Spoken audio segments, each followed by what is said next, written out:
everyone, welcome once again to S.H.I.E.L.D. Discussions. I am Captain Logan. And I'm the real Manos. And Manos, last week I opened the show saying, wow, we've got much S.H.I.E.L.D. business to attend to, and today it's like double last week. Like, stuff is happening now, yeah? Like, wow, this is the densest episode of the show this season. We've got a lot to talk about. Quite exciting. And before we get to it, let's go ahead and mention some things from last episode, and a few things here that will probably inform our conversation quite a bit. Last episode was the writing on the wall. Today's episode is things we bury. Let's talk a little bit about last week again, with a few comments. The first comes from Ultron32. I don't know much of any details about the Punisher, but I think it would be awesome to see him here. We could have a cameo of Frank Castle, maybe an appearance of him becoming a vigilante in one of the Defender shows leading up to his own show or movie. That's what I would prefer. I think you introduce him in one of the more kind of gritty Netflix shows that they're doing. I'm not saying that he couldn't cross into this at some point, but I think that's where he ought to be introduced.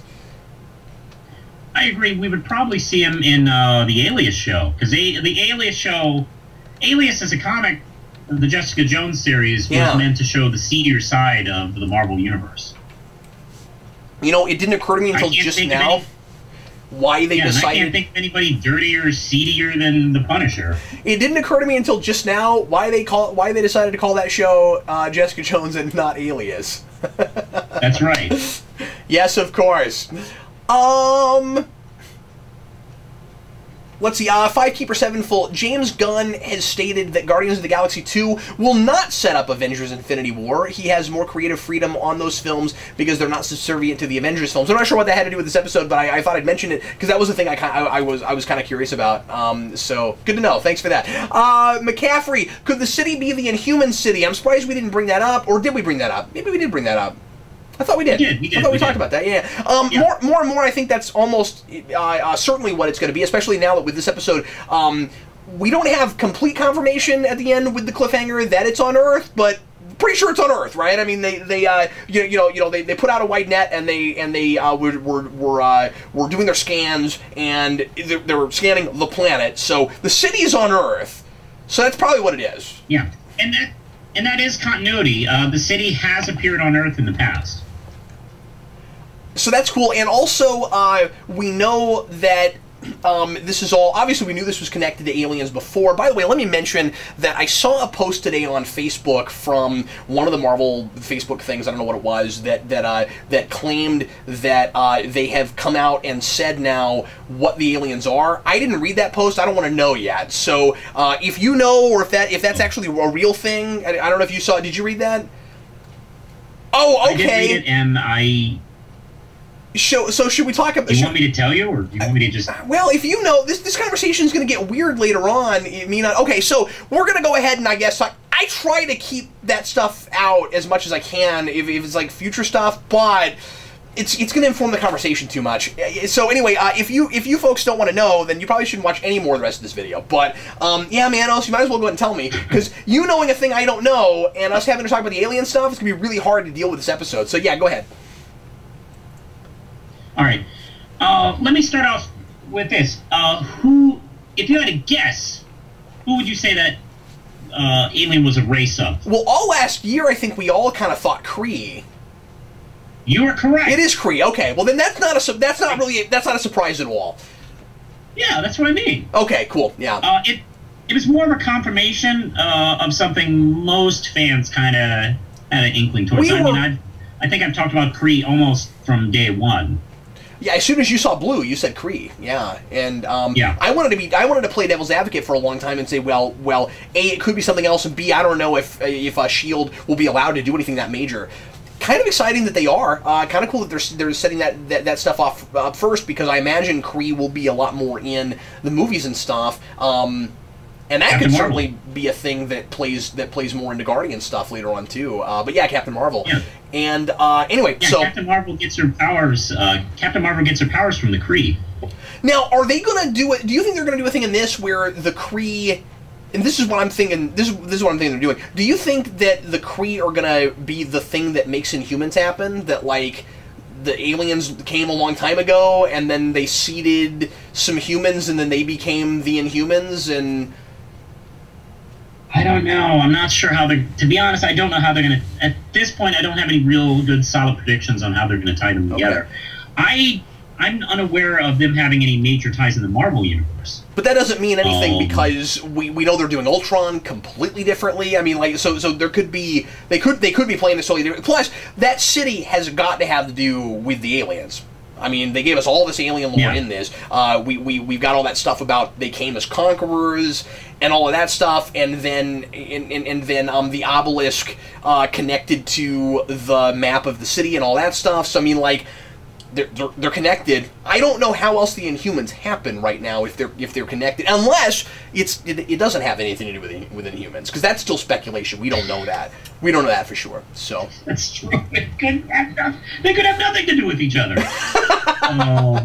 But I'm also saying that that Inhumans could have nothing to do with the show. We just don't know yet. That's true. Here's the thing. I feel like the show, and one of the reasons why I feel like the show has improved over time is the show seems to be doing what it should have been doing from the beginning, is setting up material to be used later in the films and establishing characters, races, certain organizations and plot lines, so on and so forth. Like the Kree, for instance. Like, so, you know, when we start getting into the Kree, when we start getting into the Inhumans, that groundwork has already been laid in the S.H.I.E.L.D. TV show. Like, hey, I know what the Inhumans are. Yeah. So it's less confusing when they're referenced or talked about or having a lot to do with the plot of, you know, the films. It's kind of helping. It is helping lay the groundwork. You know, like one of the things that was so great about the Avengers film was the groundwork was already laid for all that stuff in the previous movies, and now we have a TV show we can watch week to week doing that and leading up, you know, these mysteries that lead up to these things.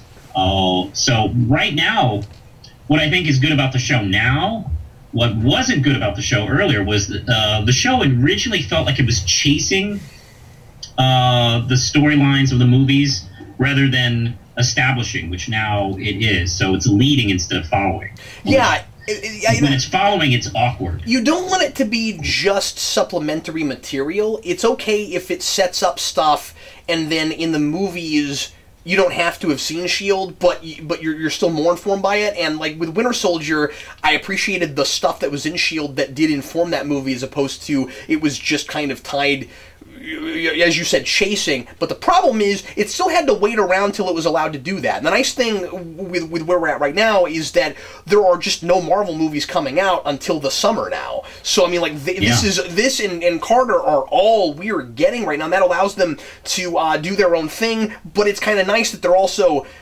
setting up stuff that can be used for more of the Marvel Universe stuff. I still feel like overall the storytelling this season has been too drawn out. Like where we're at right now, I just don't understand why we couldn't have been here more like episode 5 or 6. I mean, and what's interesting is this one is so dense. Like the one we're about to talk about today, so dense, so much in it. This is maybe where I would have expected us to be actually kind of by now, but up until we got to this, or at least up until we got to last episode, I wasn't even trusting it to do anything really interesting character-wise and plot-wise. I kind of thought we were just sort of chasing down an artifact. All of a sudden, this episode, everybody gets stuff to do, and I'm just like, why couldn't you have seeded more stuff so that I would trust you more? And I guess the lesson to be learned here, but I don't like it, is this episode will sometimes be boring for a while. But just don't worry, after a while it will get really exciting again. But the problem is, serialized fiction is not supposed to work like that. You're supposed to keep my attention the whole way through. You know, that's all I'm saying. So, like, because some folks that dogged on us, and fair enough, whatever your opinions are, that we've been too hard on this show this season, are going to say, see, Captain Logan, I told you. But I still have the same problems with the episodes I had problems with. It's just now it's where it's quality wise and intensity wise where it should have been more of the way. I'm not saying you can't build intensity. I'm just saying it didn't build enough. It was just kind of sitting there for a while, and then now we got the intensity. It's just, okay, as soon as we break Ward out, things get interesting, so break him out earlier. I don't know. But anyway, I'm not going to spend this whole show complaining about earlier episodes. These last two have been quite good. And the one today especially, quite good.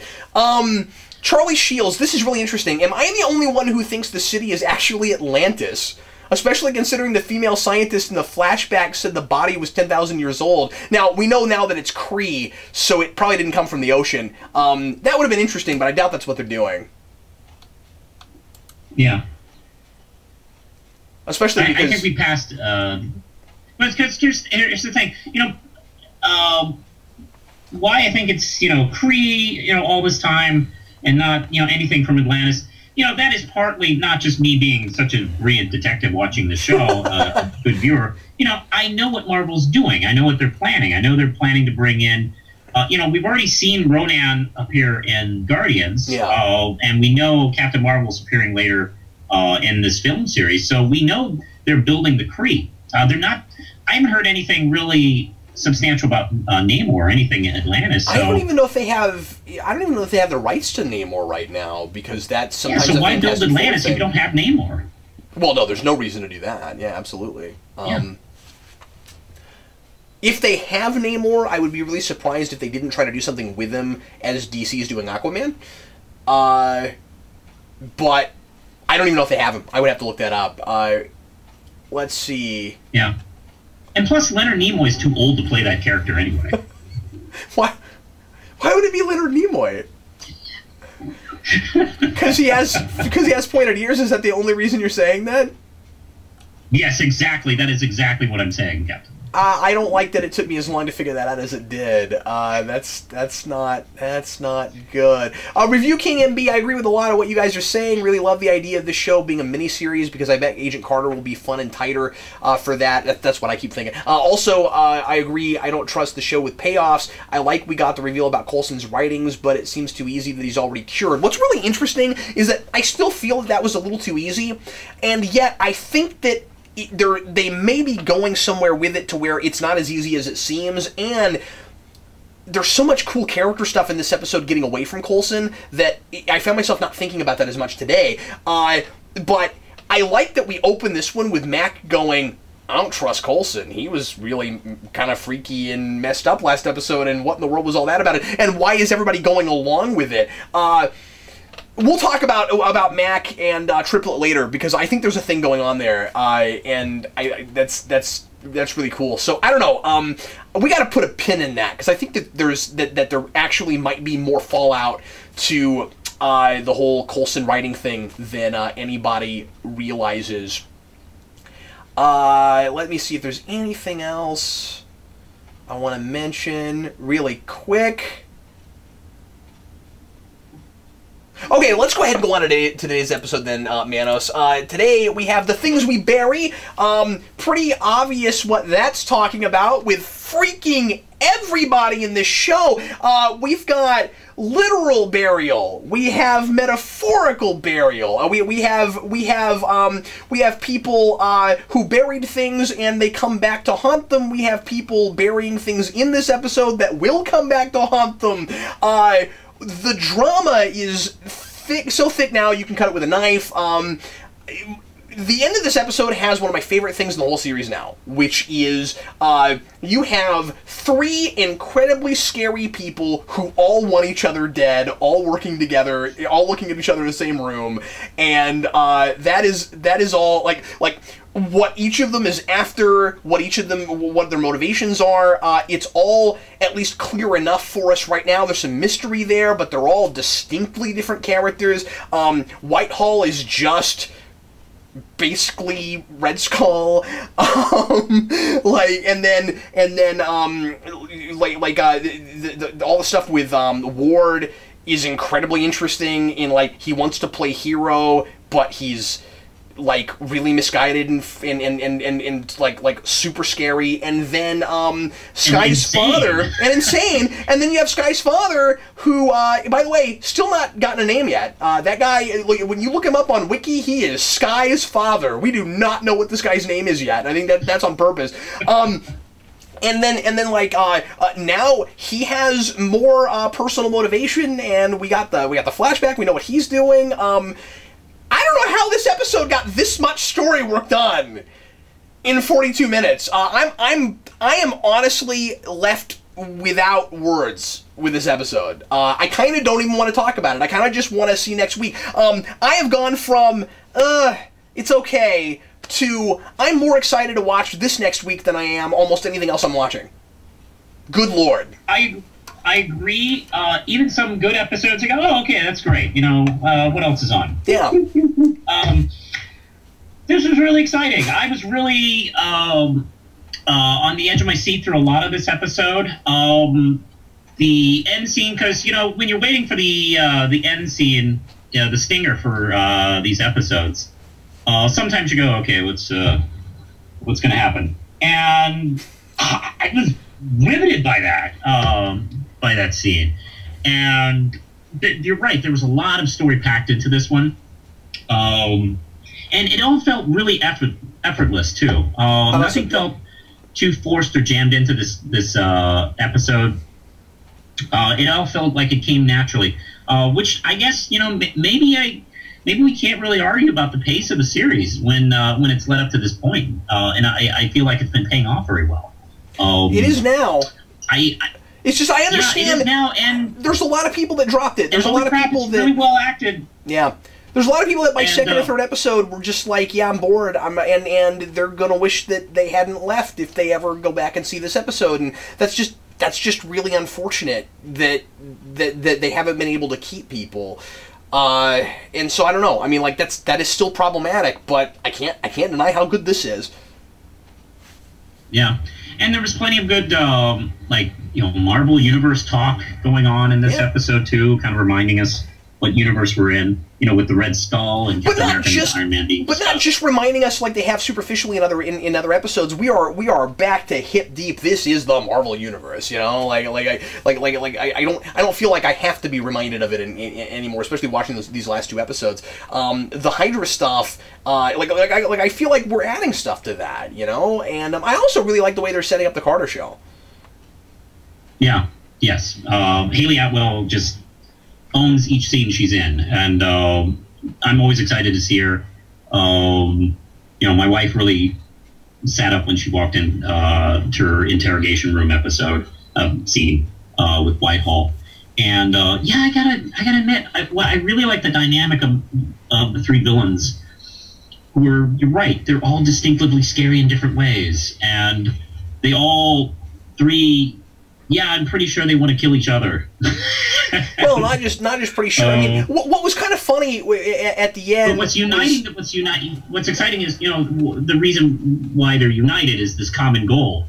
And so when they get to that goal, who's going to end up on top? Yeah, exactly. I mean, you know, they need the obelisk. I think it's really interesting that Sky's father is like his big mortal enemy is Whitehall. I wasn't really quite expecting it to be like. Of course, I wasn't expecting. Like I didn't call that that the woman he experimented on was Sky's mother. That never even occurred to me. It should have, because she's. I guess it should have, because she's Oriental. But I didn't think of it. You know, I didn't even think of it. And you get to the end. I thought it was a little bit funny that you get to the end and he's like. It's important to or it's always good to look into your enemy's eyes, and then immediately Sky's father goes, and I was like, I wouldn't have done that. I love that moment. That was pretty funny. You were talking about. You're talking about how the stingers oftentimes, it's like, yeah, okay, it kind of feels like just the like a lot of the time the stingers in the show, they'll have, and it's cool they have them, because not everything we watch has those, but like, which is funny too, because that's a Marvel movie thing, they always have stingers. This show, like, sometimes it'll do a stinger, and I'm like, I don't know, that feels a little bit more like the teaser for the beginning of the next episode. This episode, I wrote down in my notes before the stinger, really good cliffhanger with the whole reveal of the cities on Earth. then we get to there, and I was like, oh, way even better cliffhanger, you know? Yeah. And it's a much... I mean, it's a more intimate situation, but it's no less explosive, frankly. Because I actually didn't see that coming, too. You know, there's some things in this show, you know, like I mentioned with the Kree, like I've seen months ahead. Yeah, yeah. This one did not see this one coming. And I love being surprised. I do love when a TV show or film or a comic book kind of catches me off guard. And this did very well. You love it when a plan comes together. I liked everything with Whitehall a lot. I mean, he has gone from somewhat generic Nazi guy, although I've always liked his presence, and I've always liked this actor. I've seen him in other things, and I like I was, you know, early on I was like, okay, he's got a lot of presence. I like all of his talk about when he's like reprogramming people and stuff. I really enjoyed all that stuff, but I didn't know if we'd ever really go anywhere with him.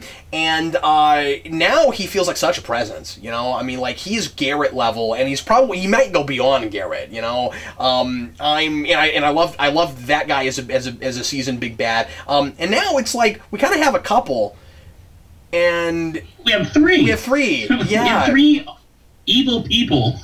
Yeah, that all have totally different motivations, and yeah, no, it's really good. I liked it. I liked his German accent. I thought it was a really good German accent. His going back and forth between them, I thought was really cool. And I like the explanation for. I like that we already have an explanation for how he's still alive, and I like that it wasn't what I expected it to be. I figured that it was that somehow, just like Captain America, it was going to be he's been this young the whole time.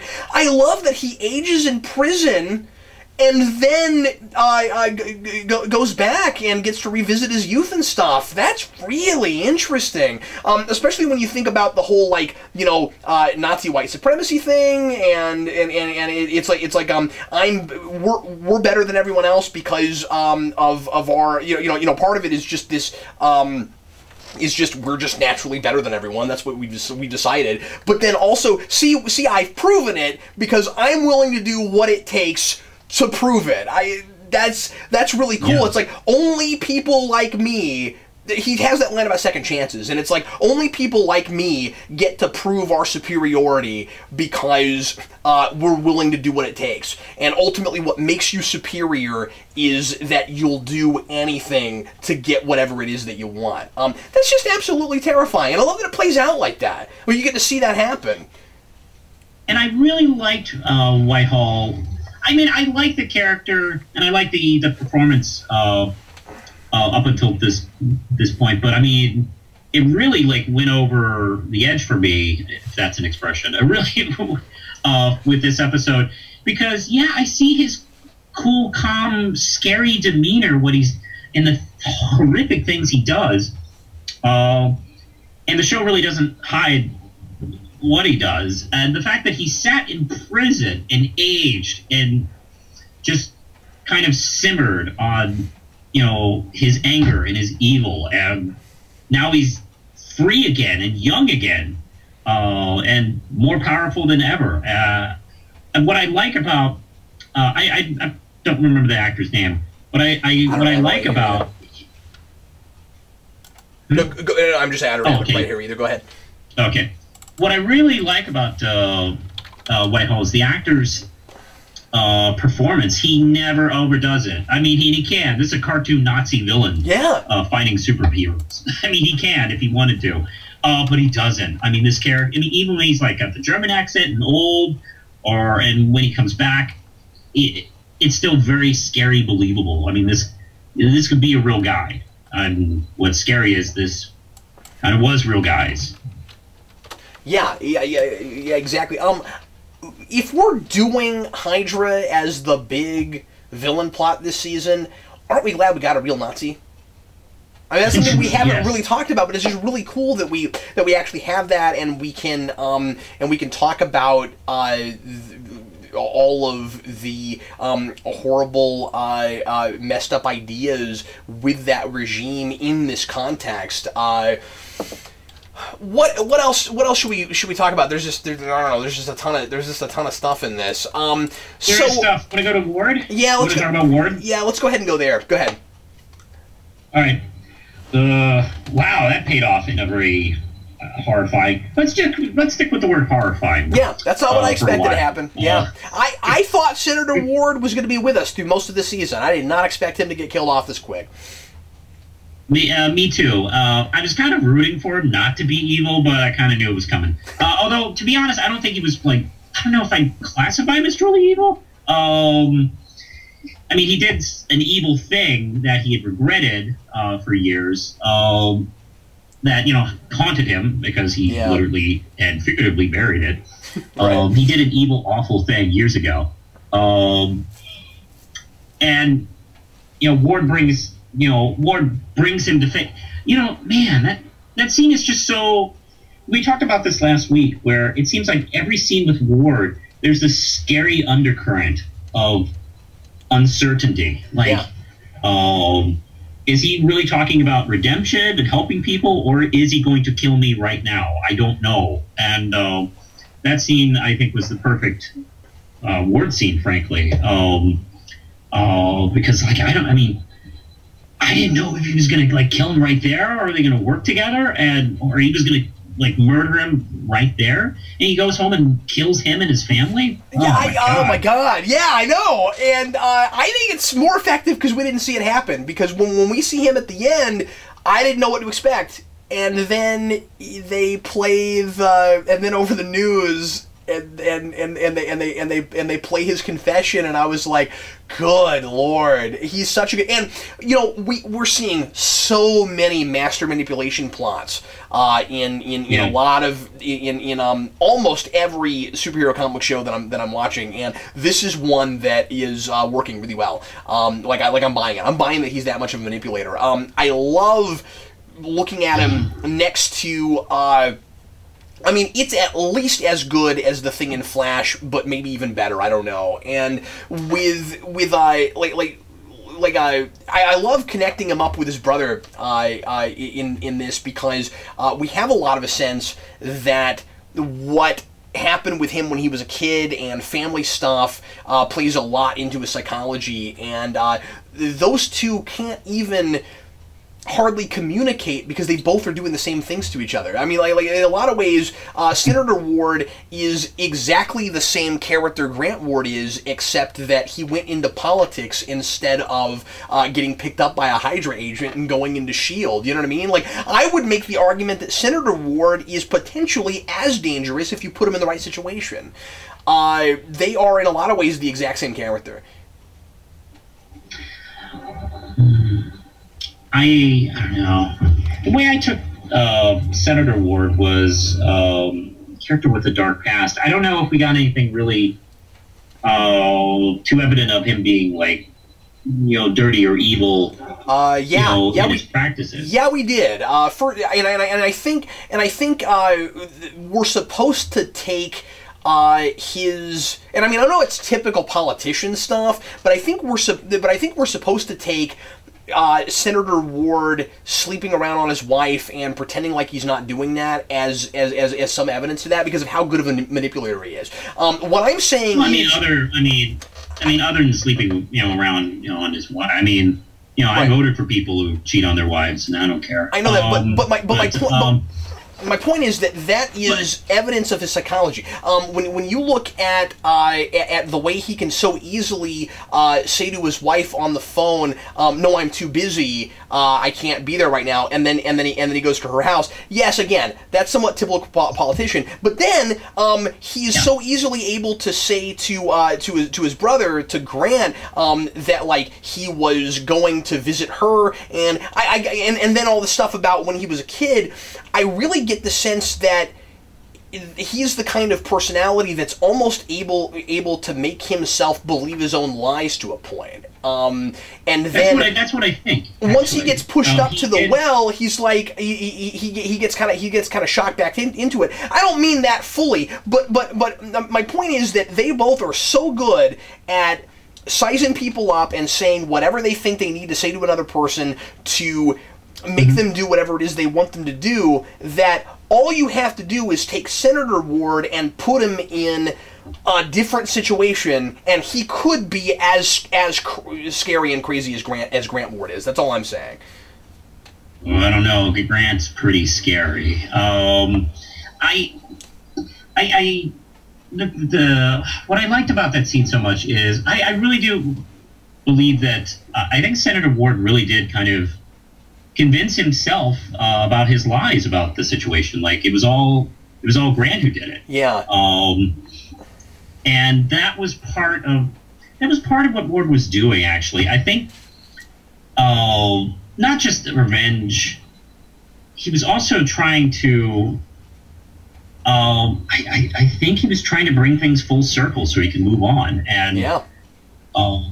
For both of them, for his brother to accept it before he kills him, and for him to move on. It's like this was just this big stickling point for him. Now he feels free to move on with his life and his plans, because he's put this chapter of his life literally to bed, and.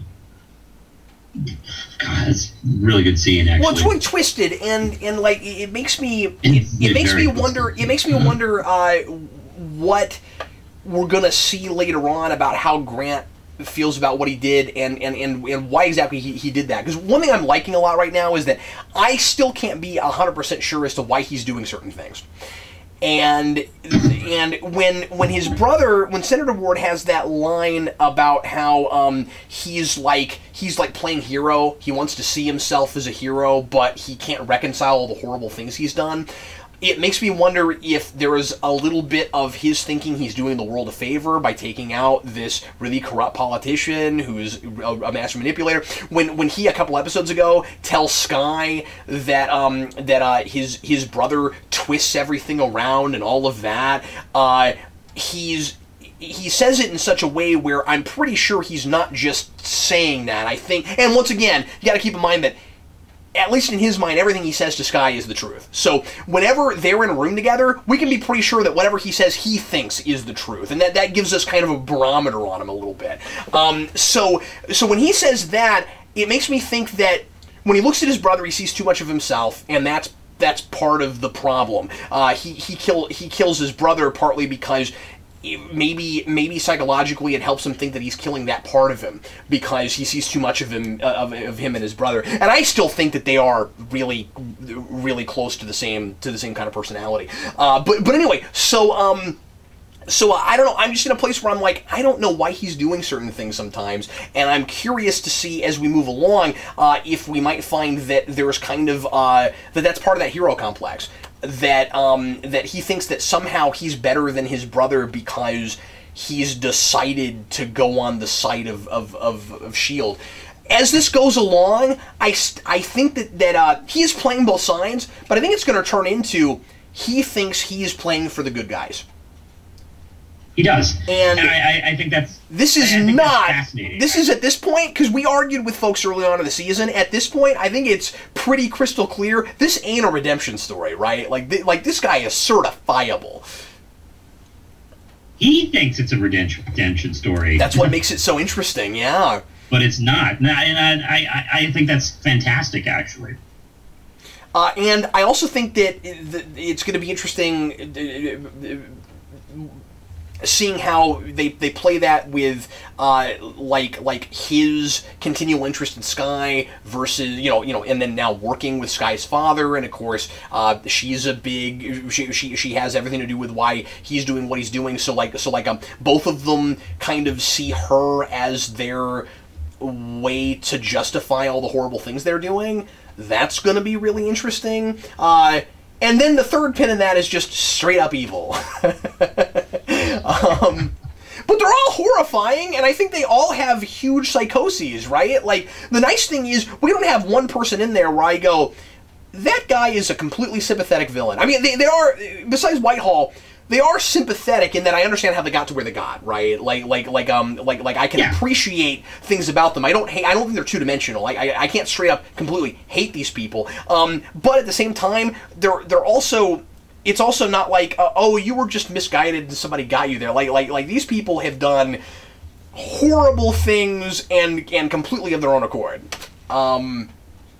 Yeah. Yeah, they made their decisions. Yeah, the most sympathetic out of that three is Sky's dad. At this point, finally, yes. So far. And he's still pretty maniacal. I loved the scene where he was trying to fix Triplet. Yeah. Oh my God, that scene. Some of the dialogue in that. He just shows up and. Yeah. God, that conversation he's having with Coulson, and Coulson quickly figuring out, oh, hey, this is that guy. Oh crap. And I love how he revels in the power he has over Coulson in that scene, and like he's kind of toying with him, and he's like, hey, you should probably let me fix this guy regardless of how much you hate me. And I love some of the dialogue in that scene. Coulson did a thing there. Oh, the moment where he calls him Phil, and he quickly catches it, like, oh, I shouldn't know your name is Phil. And the thing is, I felt myself. I'm that guy. Yeah, when he said that, it was sort of like I got the sense that he did it on purpose. I don't think that was a mistake. I think he was like, you know what? I kind of like he played it up like that, and he played up a lot of stuff in that, and it just made me think that he was like, yeah.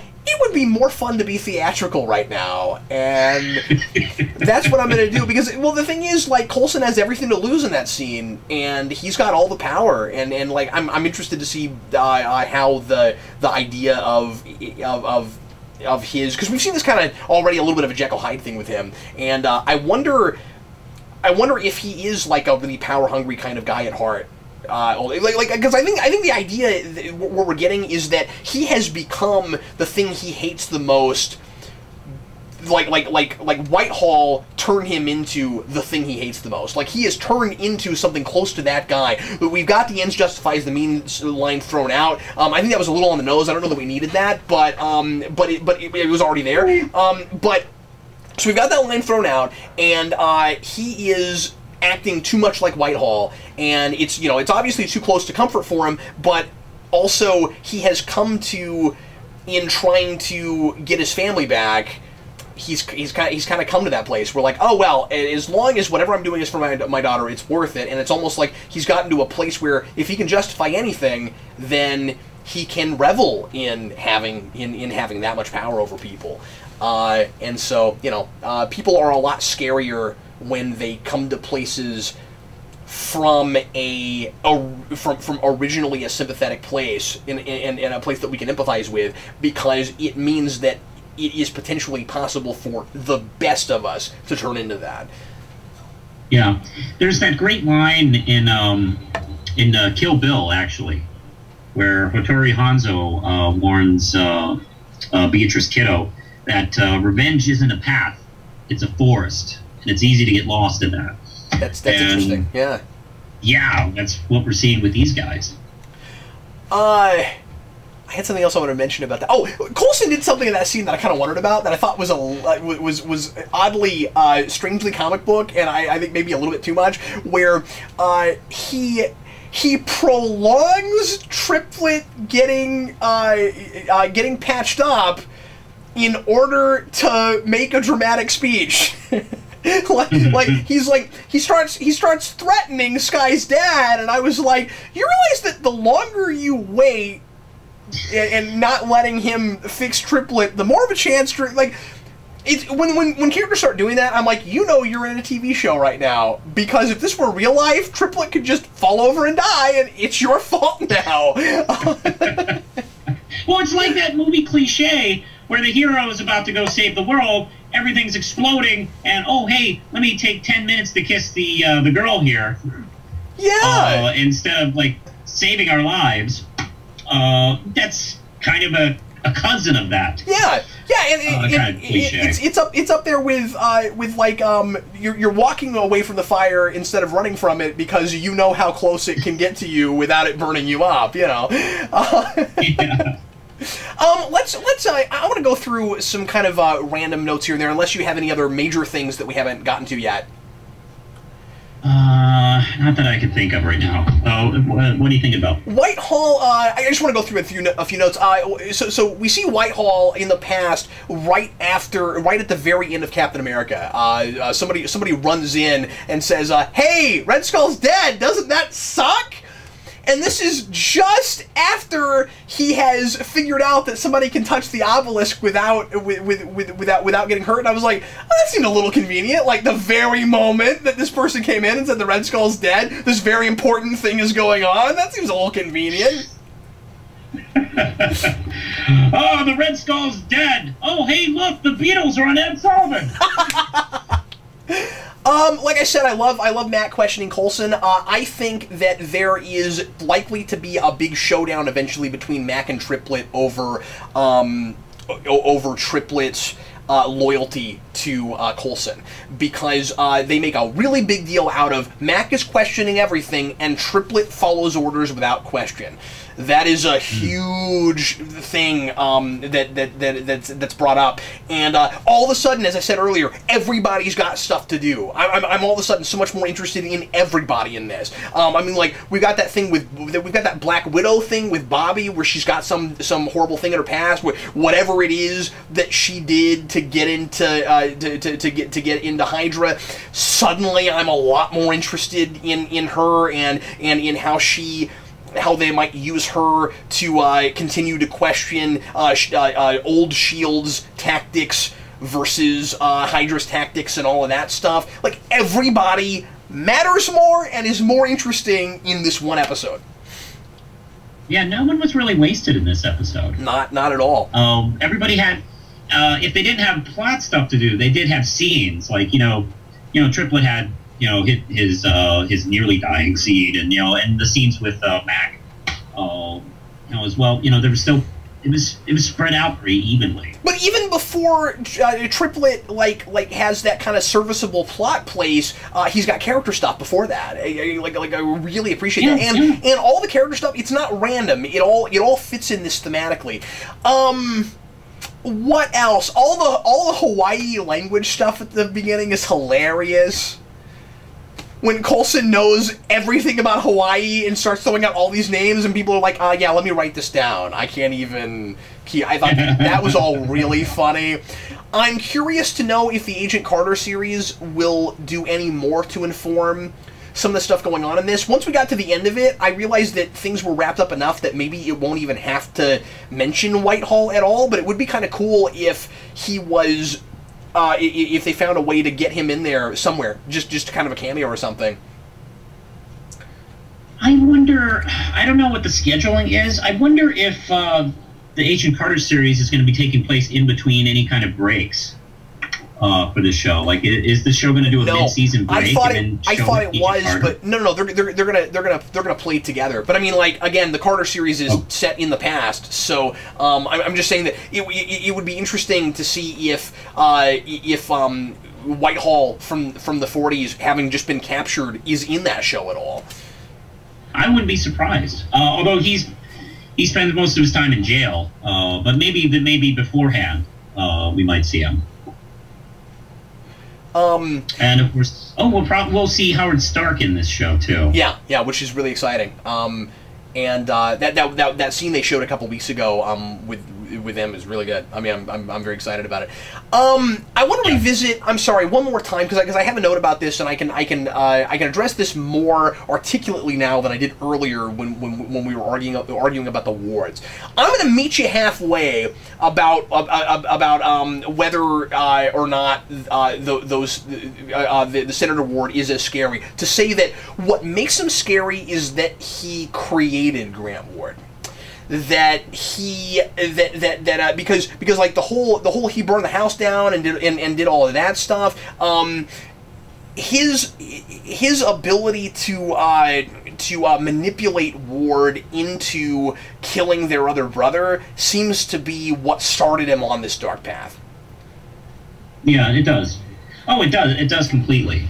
I don't know. It's just I get the sense that ever since then he'd been trying. And much like Ward is, like, trying to, like, make up for it. Oh. Really? I didn't get that sense at all. I felt like you tried. Well, the show is called Things We Bury, man. I mean, like, he put it away and hoped it would never come back again.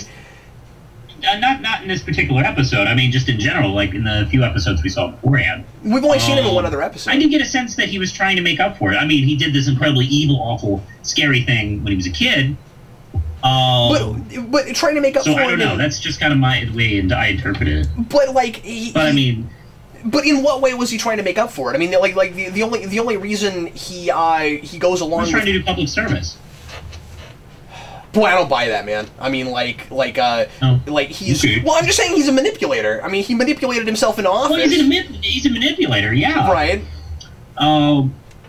Look. You don't get reelected by being 100% honest all the time. Well, no, of course not. But a 100% honest politician is a one-term politician. Yeah.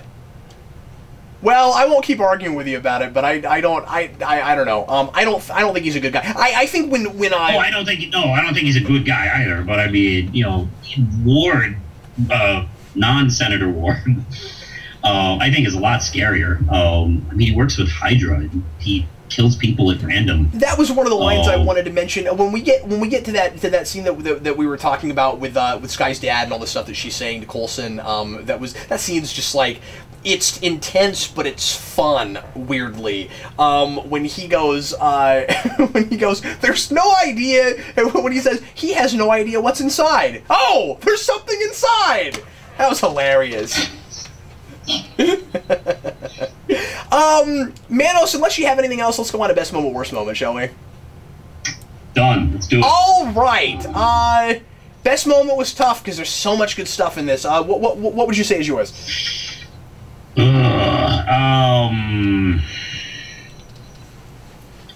That's really tough.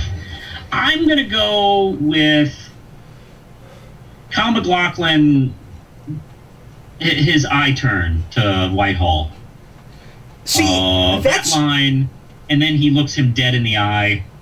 It's like, see, that was some good writing and some really good acting. We haven't talked about this, but I'm kind of a fan of Kyle MacLachlan. I've always liked his work.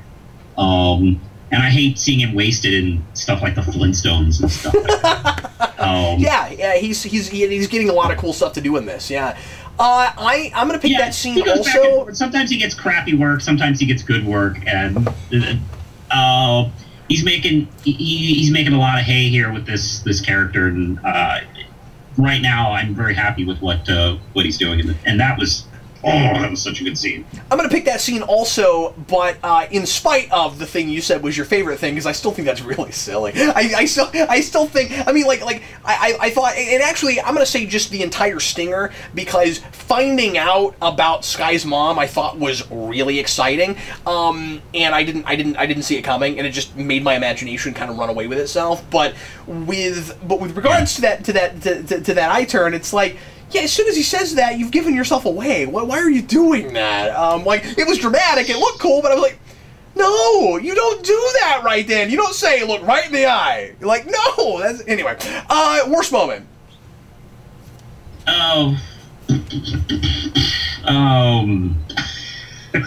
Does this episode have a worst moment? It does if you're me.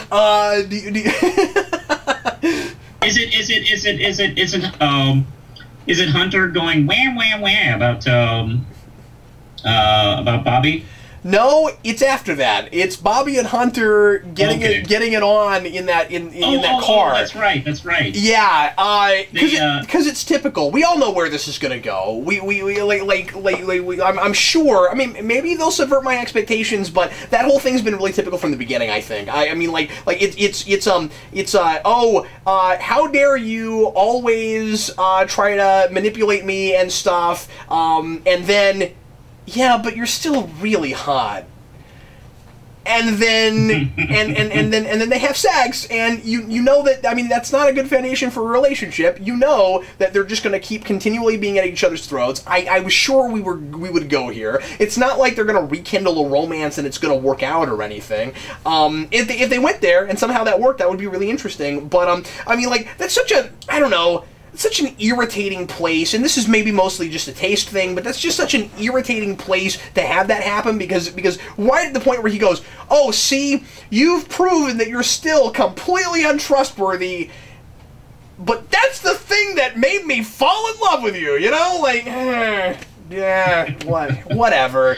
I don't like the relationship. I like Bobby more in this episode. I'm excited to find out what it was she did, but still don't like Hunter. So anyway, that's just where I'm at. Good. Yeah, that's actually a really good choice. I'll be honest. I completely forgot about their Titanic car sex scene.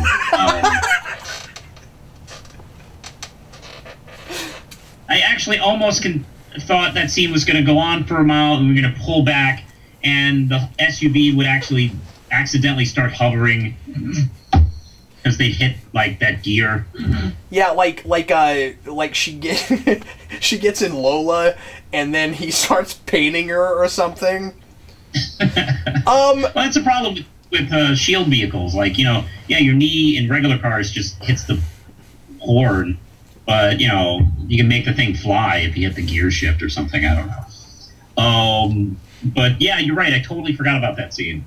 Let's go on to quotes now. There's tons of good dialogue in this episode, just all over the place. Obviously, the most important line in the episode is discovery requires experimentation. We hear it no fewer than 5 times, and that obviously sums up the whole you know, Nazi thing. Ends justifies the means. There you go. That's it. Yeah. As long as we think these people are lesser than us and we can experiment on them and learn something, and that gives and that helps us develop medicine or technology or whatever, it was worth doing and is okay. Interesting to see how they continue to build on that, but there's a lot of foundation work going on there. We didn't talk about Fitz at all. I liked Mac's line to Fitz, don't think about the action, let the action let you think. I've been really enjoying and really resonating with all the stuff with Fitz this season about his insecurities and his trying to become more than a shadow of his former self and get his mojo back. That is continuing to work for me. I like that he's starting to actually be able to do stuff. You notice that every episode he's able to come up with more words and he's not grasping as much and stuff. And yeah, he's also getting again continues to get no screen time with Simmons. Really interesting to see how that all pays off. But anyway, so we didn't touch on that stuff. I wish we talked more about that, but we'll go ahead and move on. There's a lot of stuff. What was your favorite line? My favorite line was this exchange. Coulson, what are we talking about? Tesseract level power? The Kyle MacLachlan doctor. Sure. I don't know what that is. That made me laugh a lot. I thought that was like, because there's so much in the Marvel universe, cinematic universe, put on the Tesseract. Like every movie, almost like Tesseract.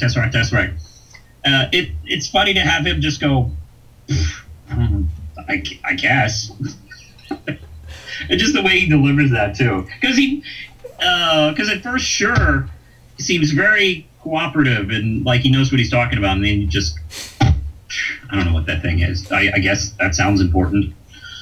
That was very funny. There's one more line I wanted to throw out. I've got a lot of stuff written here, but there's one more thing I wanted to mention, which is... It's a really good script. This was a really tight, very good script. There is an incredibly subtle line, and I don't know if this is meant as a double entendre, but I read it as such, and I think it can be read as such. When Ward and Senator Ward are out there, and he's got the shovel, and Ward says, "You're out of dirt."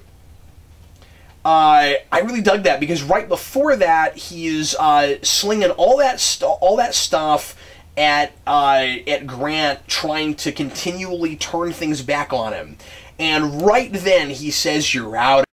You know, he's trying to mudsling. I thought that was really cool, and like I said, I don't know if it was on purpose, but even accidentally, I think it totally works. Yeah, you know what? When somebody takes you by gunpoint into the forest and you have a shovel, that ain't gonna end well.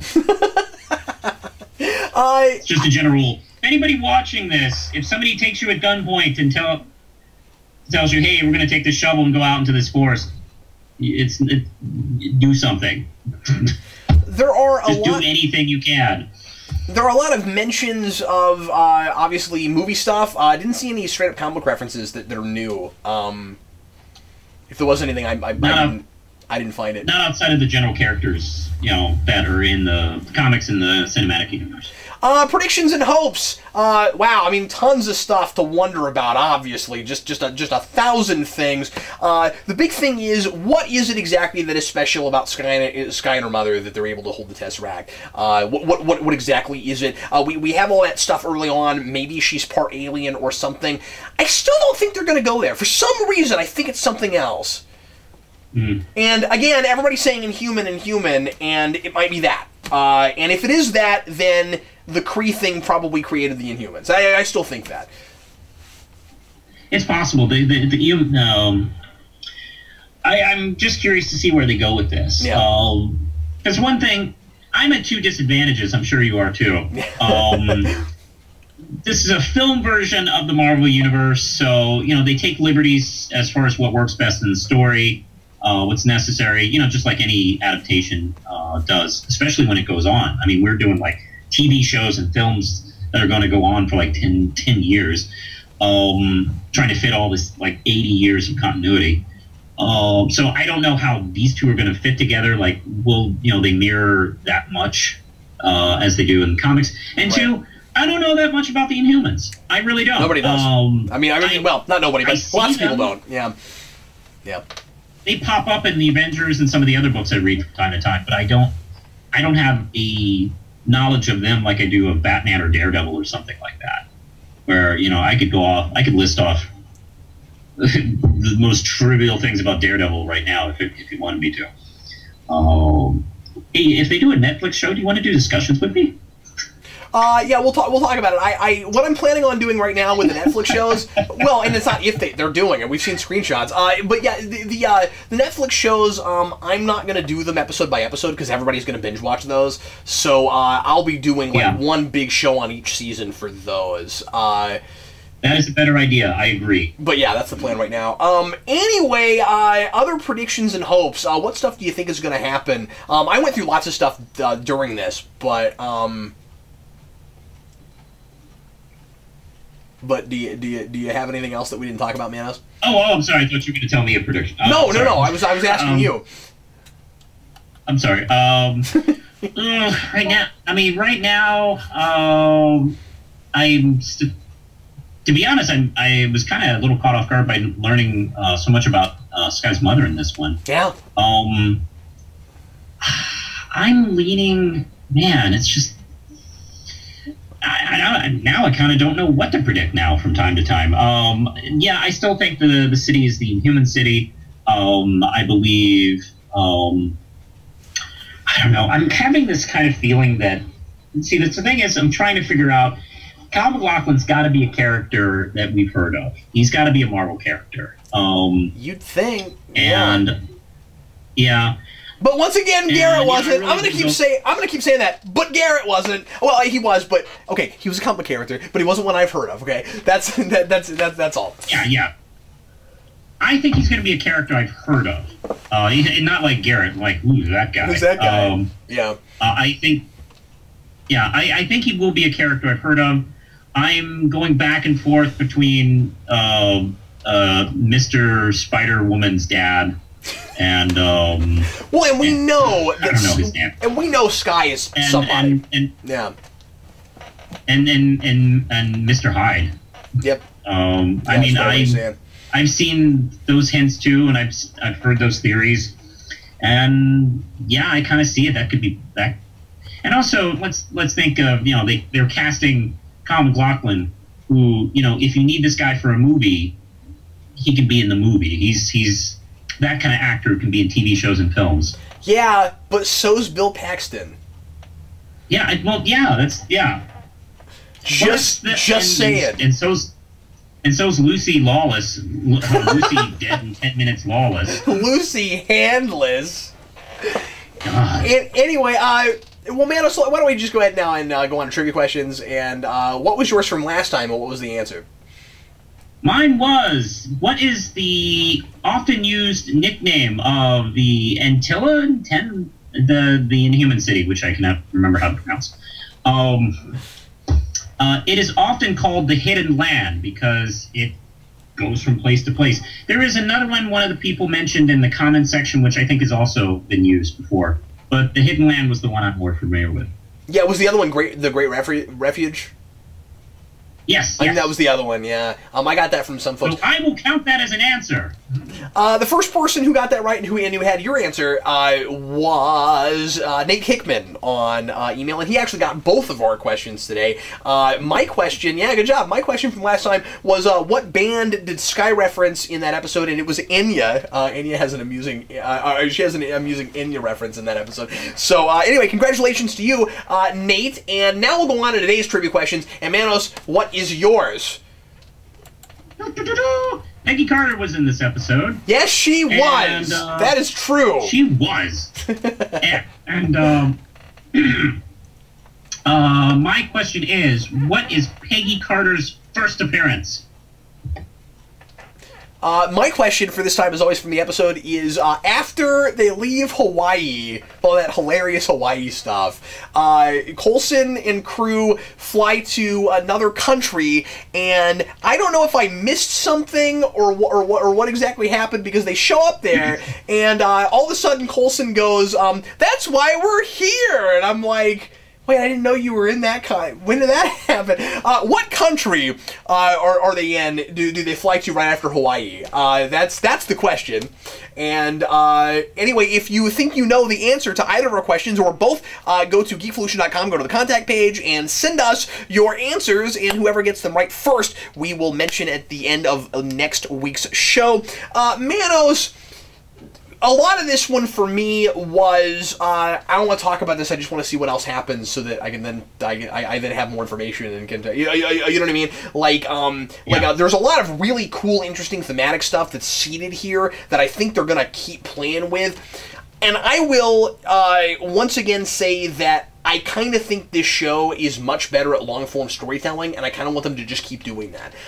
And not interrupt themselves as much, because I really don't think the one-and-done episodes this season especially have been as good. Like especially now that we know there's so much more going on, and there's all these interesting questions, or I mean, there's all these interesting characteristics between these three parallel villains at the end. I'm like, yeah, just keep doing that stuff, man. I don't think there's any good reason. Like where I'm at right now is I'm like, I kind of think the rest of the season you can kind of maybe use all those episodes and continue going long for them. I feel like at this point they have a lot to work with. Like before I was like, I don't know if you guys have enough to work with. This is a 13 episode show. Not now. I don't think that anymore. Agreed.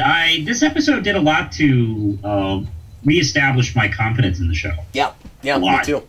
Me too. Like I said, it's got me thinking, okay, when I'm really bored with an episode, I'll just wait till it gets good again, because apparently that's inevitable. So anyway, thanks as always for watching, guys. I hope you enjoyed it, and leave your comments. We will talk about questions and comments again next week. As always, I am Captain Logan. And I'm the real Manos. And we'll see you next time.